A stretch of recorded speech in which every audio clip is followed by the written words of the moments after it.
Golden Girl is all over your box. I'm here and I'm ready to talk about Rick Ross. Look back at the video, okay? And I got something to say that you probably haven't heard.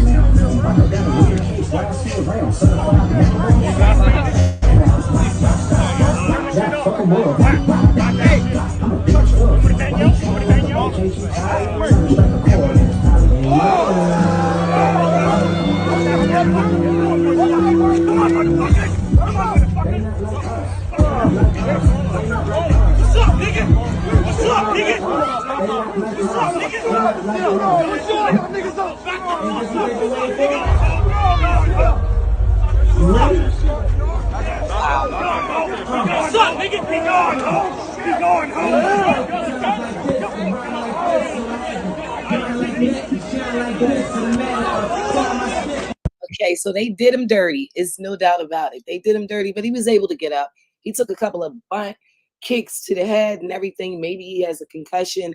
Very hard kicks. Nonetheless, I want to move right through this video because there's more. And I see it different than everybody else. Everybody's like, no, they lost. They did this. They did that. Yeah, the boy got knocked out. But every day I'm hustling. What's up, nigga? Every day. You gonna press us out in our fucking city, nigga? What's up?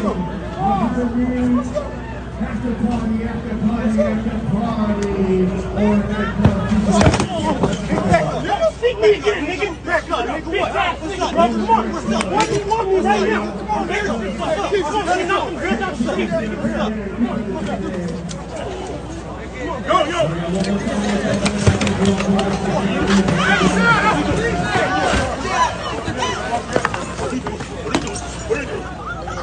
What's up? Fuck with my watch.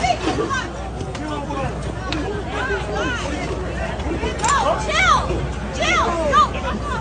What's up, dog? Baby, come on. Let me hold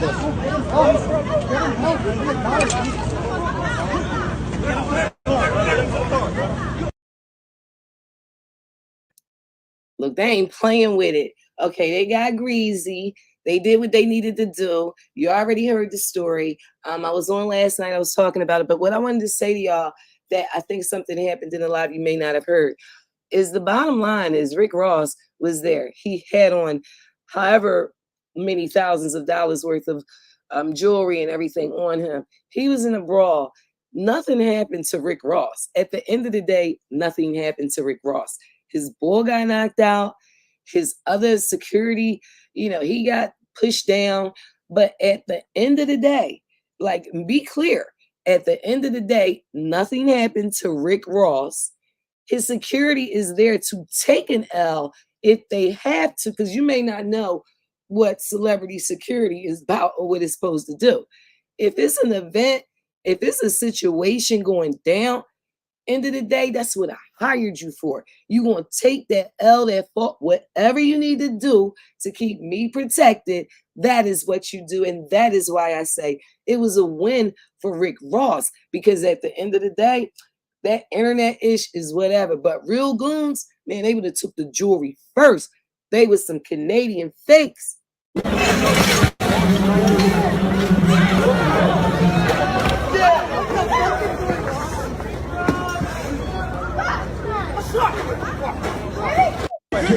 Ross bust out the gate. Bottom line, he bust out the gate and he got his jewelry.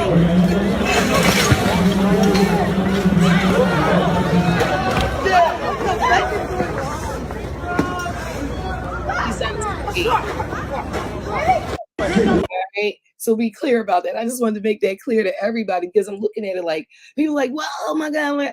Nah, in a real world in New York City, in Philadelphia, in my hometown, I can speak to it. If he would have been here and that would have happened, like, yeah, it wouldn't have went that way. First off, the jewelry would have been gone. End of the day. All those people swooped in, nobody got close to him. You know what I'm saying? They were able to get around, but they couldn't literally touch him, even though they tried. So yeah, security, he was like, we're gonna do this. Wingstop, sneak, what you want? shit. I want to get me some lemon pepper. I want drums only. I know you with that wing shit. I want drums only. Kesey, what you want? Me them flats. Flats, Lex, what we eating?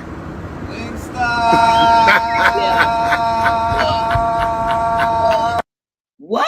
And at the end of the day, he's still talking. I'm going to be eating Wingstop that I own on my plane up out of here with all my jewelry and everything that I had on my face, neck, whatever. When I walked through them doors, I left with that. It would not have went that way if he was in Philly with some real goons or LA with some real goons. It would not have went that way. So these was some, what are they, Hell's Angels? Or they some type of Drake's people. Like, this is the clique that he been messing with, and he down with them, and they evil. And they were there. You saw the white man. He was there in the first part of the brawl. He was getting it down. All right. So it is what it is. And I just want you to know that at the end of the day, I don't feel as though Rick Ross took a L. His boy got knocked out, but he did what he's supposed to make sure that the boss, that's they boss, that he ain't get touched, and he did not get touched. Now, let me just move on to P. Diddy. All right. I'm going to move on to P. Diddy quick, and I'm going to tell you like this. They moving in. Puff was out white water rafting and everything. Puff like, look, I'm out here. I'm doing what I'm doing. I'm living life while I'm living life. And behind the scenes, things are closing in. Lawyers have left the ship. Everybody's afraid because, you know, in Donald Trump's case, Donald Trump's lawyers all got indicted. His lawyers got indicted. So these lawyers, they in New York too. They like, look, we ain't trying to get indicted with Puff. They ain't trying to get indicted for all the stuff they didn't covered up for so many years. So they cut Puff. Had nothing to do with Lady Gaga. And they said that. They released a statement. Lady Gaga has nothing to do with our decision. We decided in our best interest of our firm that we're going to cut ties. And the ties being cut are deep because Diddy is really friends with one of the lawyers. Like, they've been friends for over 20 years. And so the lawyer's child has done internships with Diddy and is working with them and on projects right now. So this is really deep behind the scenes that cut went the way it did. These are the best lawyers that money can buy for an entertainer in this world of America right now today. And Puff had them. He no longer has them. And is, you know what I'm saying, that is his fate. And that's the way that it's headed. Now, I can tell you a couple of things that also have happened behind the scenes. Little Rod, his lawyer. First of all, Little Rod has never produced the 100 hours of audio and video. He hasn't produced it, at least anything publicly. And the investigation has not said, not to say that they don't have it, but if his 100 hours were condemning 100 hours, they would have already been able to get Puff from what that man said in his lawsuit. So they've taken things out of his lawsuit now. His lawyer, Thomas Blackburn, has had to take Tyrone, I'm sorry, he has had to take things out of the lawsuit. And because he has, it's getting real deep right now because Puff, not only is the stuff coming out of the lawsuit on one, and that's a little bit good for Puff because the lawyer is being said to have put a lot of lies, a lot of extra, a lot of pumping up, a lot of sensationalized things. I told you this stuff a long time ago when I first read it. But the lawyers, the judges are going back and forth. The judges like, no, you have to take this out. You have to take that out. This is not right. You filed this wrong. And you're just overdoing this. Now lawyers are beefing. The lawyers are beefing back and forth and everything. So all of that is going on while Puff is waiting, unfortunately, for what the world believes is going to be an indictment against him for sex trafficking. And yeah, so I don't know. That 100 hours, if it's there, if they had that, they say they were looking for video, they were looking for this, they were looking for that. But that's supposed to be in a lawsuit that they have it. So what would they be waiting for? I don't know. Maybe Little Rod exaggerated the story. I said to y'all from the beginning, why is this man talking about Meek Mills in a lawsuit that Meek Mills has nothing to do with? Meek was just thrown in there, ruined his life. If I were Meek, I would sue. But, you know, I don't know. I would sue. You know what I'm saying? So let me just take you to this. Lil Rod told some lies in this whole thing. And I try to explain to y'all that I believe that Little Rod basically tried to set Diddy up once he was mad and everything. I believe he tried to set Diddy up by way of his son, Christian, because the girl that accused Christian and the audio and stuff that she said that she got, Little Rod is the person that recorded that audio. Like they were kind of like in cahoots to get some stuff, and it just doesn't make sense. I'm telling you right now, everything ain't what it seems, and we know Puff did what he did, but like with Christian Combs and everything, we heard the audio. The audio is just him trying to holler at a chick. She's just making it seem like it was extra, but if you listen to it, it's nothing more than him saying, "Yo, seriously, you don't want to stay? You don't want to stay? Come on, come on." It was one of them joints, some basic, regular-ish. So, yeah, and Christian Combs out here living his life like, yeah, I'm not worrying about that. I just wanted to let you know. All right. Two more things. I want to go back real quick to Little Rod during the time when Little Rod filed his lawsuit and see what I said then versus what they're talking about now, because they didn't took stuff out of his lawsuit. It's all over your boxing, boy. It's getting hot. The Naked Truth. Little Rod. That, of course, is Rodney Jones, the producer who is suing Diddy for $30 million.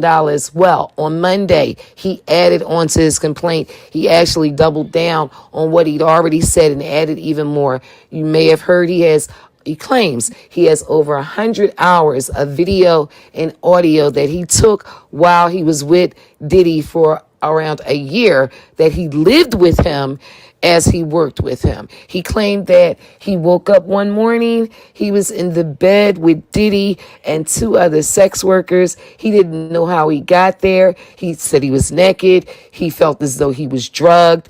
And he is charging that Diddy is running a RICO enterprise, okay? Sex trafficking venture. This is what he added on in his lawsuit on Monday. He also added on about the shooting that took place at the Chalice Studios. He is claiming that Diddy and his son Justin were the only two in the restroom when the man named G was found. He claims that he was the one who went into the bathroom, found G on the floor, holding his stomach and bleeding out of his leg and his hip.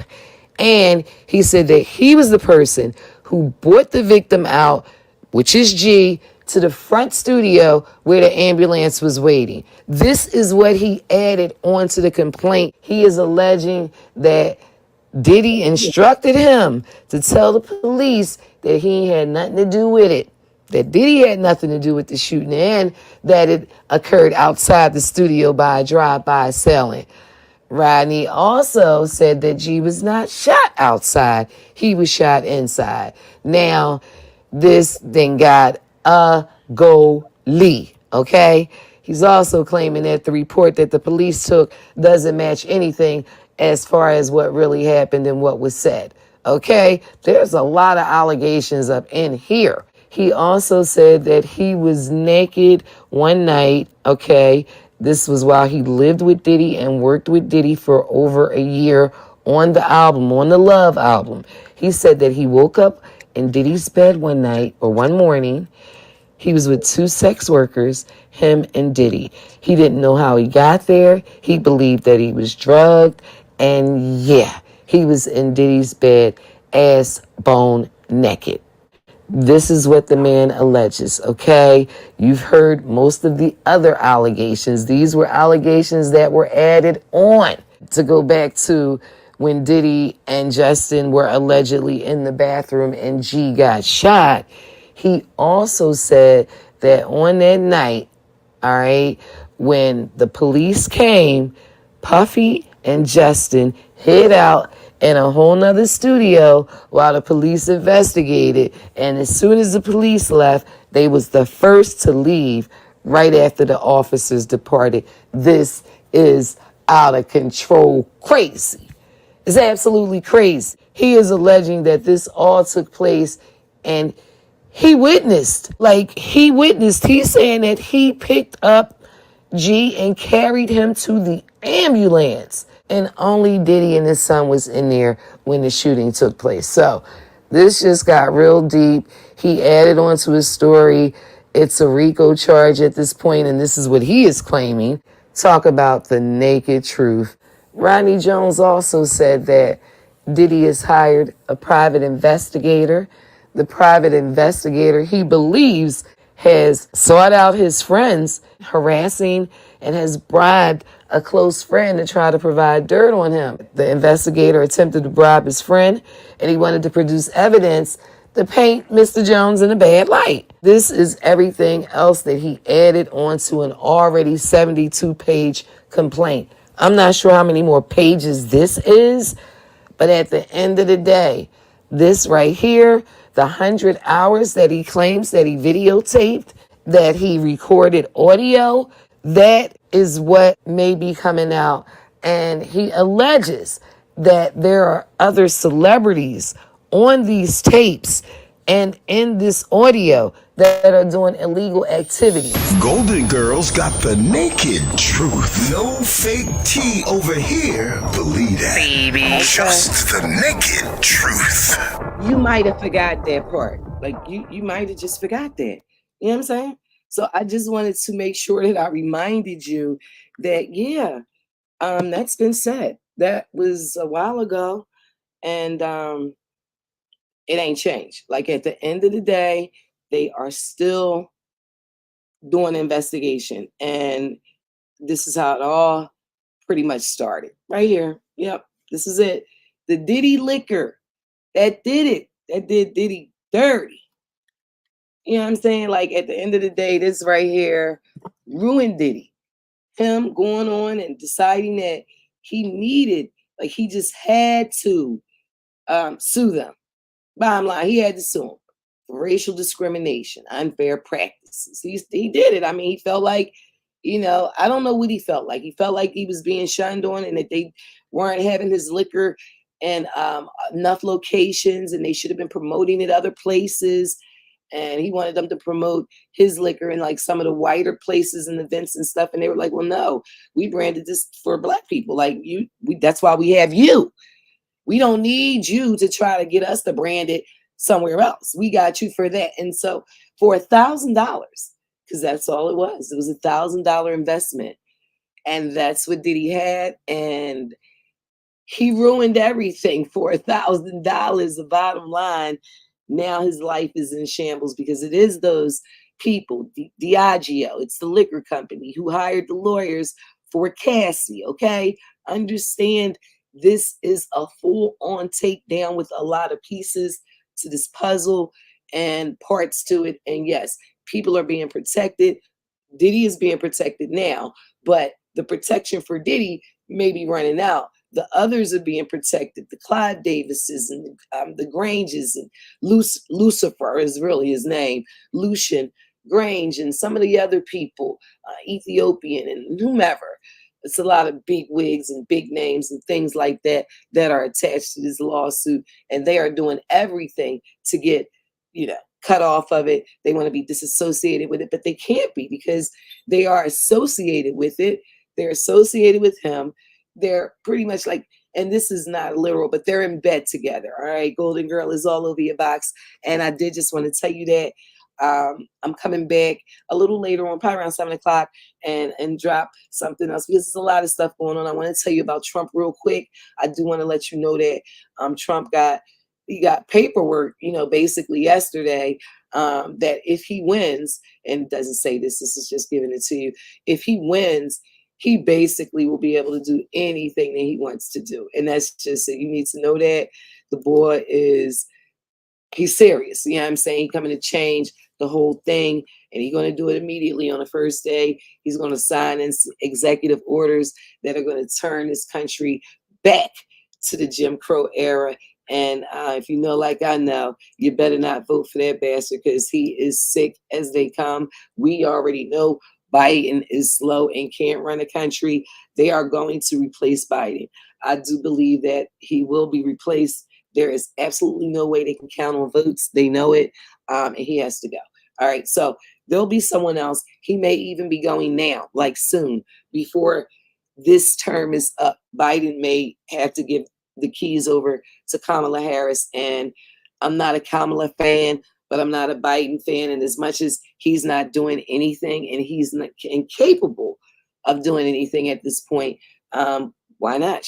That's what she's there for. So it looks like we may have a Black woman president for a few months or so. That's a great possibility today as I sit here and tell you this on July 2nd. And then for sure in November, we have to have a different candidate because Joe Biden can't win. And that is just the way it is. And we know it. They know it. The world knows it. He's not fit to run for president. He's not even fit to be the president right now. But he definitely would not be able to win. And so something has to be done. All right. I'm going to leave you with this. But it's just mad. I'm mad because they basically crowned the boy Trump a king. He can do anything. He can do a coup. He could not want to leave. He can do anything if he gets in that office. And he's going to reverse everything on Black people. Y'all are not going to believe it. The people that vote for him are going to be sick. They're going to cry. They're going to want to just crawl up under a piece of dirt somewhere, straight up. Because when he do the stuff that he do, it's going to affect everybody. All Black people. Oh, yeah. Black people and immigrants. Yo, if he could ship us out of here, we go too. He only need enough the people he need for votes. All right, so we're going to see. I'm going to wrap this up. Just had to tell you about that Trump being crowned a king in America. Ain't even the president yet. This is crazy. They let you know they setting it up. And we can't let that happen. All right, so I'm going to leave y'all with this joint right here. It looked like they might be closing in on Puff.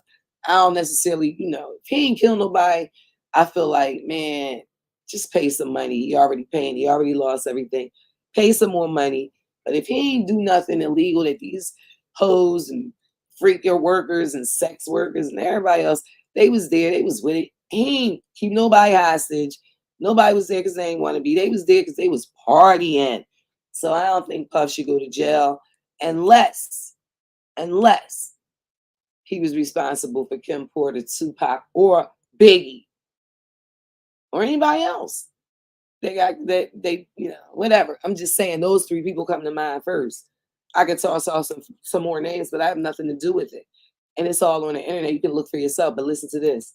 Security just raided Puff mansions. I'll be sure voice. Is this man finally mad? R.I.P. Kim, cause she went out tragic. Wendy Williams been told the world he's a fag. His kids got booked, but Diddy wasn't slacking. Said they found him in the tunnel underneath him in Manhattan. The whole industry is scared cause most of them niggas faggots. All these bitches whores and most of them drug addicts.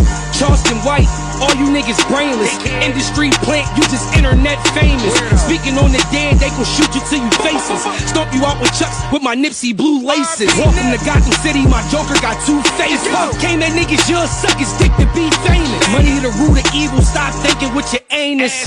No Diddy, Cooley made it famous. The industry, the matrix, all these niggas agents. 50 he an agent, 6'9 an agent, 1090 Jack and Vlad, they both ages. Even Puff neighbor snitched on him, he an agent. I weigh his tech like a foul on a plate, these niggas flagrant. Vince McMahon been a pedophile for ages. Shitted in the bitch hair, now she gangbang famous. Jimmy Iovine got booked for the same cases. Jeffrey Epstein, Harvey Weinstein, rapist. Dan Snyder, Nickelodeon, rapist. Orlando Brown got touchy, wasn't crazy, they was rapists. These rappers mad cause they know they won't beat me. You know it's bad, they made Puff sell Revolt TV. 50 been a rat and try and get the feds to grab Jay-Z. He's about to get his reparations, did he really shake? Mac and Black Rob screaming from the grave, I wish he paid me. Don Juan the hottest, they ain't fucking with me. The girl in the picture is C. Yeah, that blurred out picture with that girl Puff Lat. That's, yeah, I mean, this the naked true gold mine. Let's go. Operation complete. The Golden Girl has left the building. Bad golden girl.